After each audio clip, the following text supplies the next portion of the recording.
ಒಬ್ಬ ಯೋಗಿ ಮತ್ತೆ ಒಬ್ಬ ಸಾಮಾನ್ಯ ಮನುಷ್ಯನಿಗೆ ವ್ಯತ್ಯಾಸ ಏನಂತ ನಾನು ನಿಮ್ಗೆ ಒಂದು ಹೇಳ್ತೀನಿ.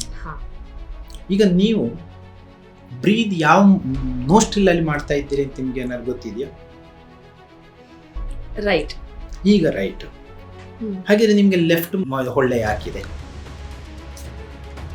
ಈಗ ಎರಡಿದೆ ನಿಮ್ಗೆ. ಈಗ ಇನ್ನೊಬ್ಬರಿಗೆ ಕೇಳಿದ್ರೆ ಅವ್ರಿಗೂ ಎರಡು ಹೊಳ್ಳೆನೇ ಇರುತ್ತೆ, ಆದ್ರೆ ಅವ್ರು ಬ್ರೀದ್ ಇನ್ನೊಂದು ಮುಗಿನ ಮಾಡಿರ್ತಾರೆ. ಸೊ ಯೂಶಲಿ ನೀವು ಹೇಳೋ ಪ್ರಕಾರ ಎಲ್ಲರೂ ಯಾವಾಗ್ಲೂ ಎರಡು ನಾಸ್ಟ್ರಲ್ ಇಂದ ಬ್ರೀತ್ ಮಾಡಲ್ಲ. ಇದು ಬ್ರೈನ್ ಆಕ್ಟಿವೇಶನ್.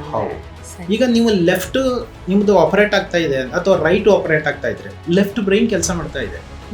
ಈಗ ಲೆಫ್ಟ್ ಬ್ರೈನ್ ಕೆಲಸ ಏನು? ಲಾಜಿಕ್. ಈಗ ಪ್ರಶ್ನೆ ಮೇಲೆ ಪ್ರಶ್ನೆ ಕೇಳುವ ಕೆಪಾಸಿಟಿ ನಿಮ್ಗೆ ಇರ್ತದೆ.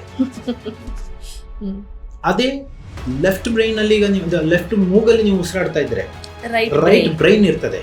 ರೈಟ್ ಬ್ರೈನ್ ಅಲ್ಲಿ ನಿಮ್ಗೆ ಏನಾಗುತ್ತೆ ಅಂತ ಹೇಳಿದ್ರೆ ಈ ಮೆಮೊರೀಸ್, ಈಗ ಹಾಡುಗಳು, ಒಂದು ಸಂಗೀತದ ಇದು ಅಥವಾ ಯಾವುದೋ ಒಂದು ನನ್ನ ಜೇಬಲ್ಲಿ ನಾನು ಇಟ್ಟಿದ್ದು ಎಲ್ಲಿ ಹೋಗಿದೆ ಅಂತ ನನಗೆ ನೆನಪಾಗ್ತಾ ಇಲ್ಲ. ಈ ಪರಿಸ್ಥಿತಿ ಎಲ್ರಿಗೂ ಬರ್ತದೆ ನೋಡಿ. ಅಲ್ಲಿ ಒಂದು ಸಾಮಾನು ಇಟ್ಟಿದ್ದೀನಿ, ಚೈನಾ ಇಡ್ಲಿಯೋ ತೆಗೆದಿಟ್ಟಿದ್ದೀನಿ, ಎಲ್ಲಿ ನೆನಪಾಗ್ತಾ ಇಲ್ಲ. ಕರೆಕ್ಟ್. ಅದನ್ನ ಟ್ರ್ಯಾಕ್ ಮಾಡಕ್ ಟ್ರೈ ಮಾಡ್ತಾ ಇರ್ತೀವಿ. ಅದು ಟ್ರ್ಯಾಕ್ ಮಾಡಕ್ ಟ್ರೈ ಮಾಡಿದಷ್ಟು ಮರ್ತೋಗ್ತದೆ. ನೆನ್ಪಿಟ್ಕೊಳ್ಳಿ, ನಿಮ್ಗೆ ಆವಾಗ ಬರೋದೇ ಇಲ್ಲ. ಅರ್ಧ ಗಂಟೆ ಆದ ನಂತರ ನಿಮ್ಗೆ ಸಡನ್ ನೆನಪಾಗ್ತಾ ಇದೆ. ಇದಾಗಿದೆಯಾ ನಿಮಗೆ? ಆಗಿದೆ. ಇದು ಯಾಕೆ? ರೈಟ್ ಬ್ರೈನ್ ಮಾಡ್ತಿರತ್ತ. ಹೌದು, ಅದು ನಿಮ್ಗೆ ಸ್ವಿಚ್ ಓವರ್ ಆಗುತ್ತೆ.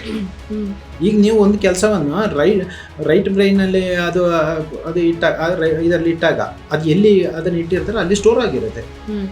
ಅದು ಇನ್ನೊಂದು ಇದರಲ್ಲಿ ನಿಮಗೆ ಅದು ಓಕೆ ಸರಿ. ಇವಾಗ ನಾನು ಲಾಜಿಕಲ್ ಆಗಿ ಯೋಚನೆ ಮಾಡ್ತಾ ಇದ್ದೀನಿ, ಬಟ್ ಅಟ್ ಪ್ಯಾರಲಲ್ಲಿ ನಾನು ಎಲ್ಲೋ ಮರ್ತಬಿಟ್ಟೆ ಅಂತ ಯೋಚನೆ ಮಾಡ್ತಾ ಇದ್ದೆ. ಸ್ವಿಚ್ ಆಗಿ ಟ್ರೇಸ್ ಮಾಡಕ್ ಟೈಮ್ ಆಗುತ್ತೆ. ಅದಲ್ಲ, ಸ್ವಿಚ್ ಆದಾಗ್ಲೇ ನಿಮಗೆ ನೆನಪು ಬರುತ್ತೆ. ಅದಾಗೆ ಆಗ್ಬೇಕು. ಹೌದು, ಸ್ವಿಚ್ ಓವರ್ ಆದ ನಂತರನೇ ಅದು 90 ಮಿನಿಟ್ಸಿಗೆ ಸ್ವಿಚ್ ಓವರ್ ಆಗುತ್ತೆ.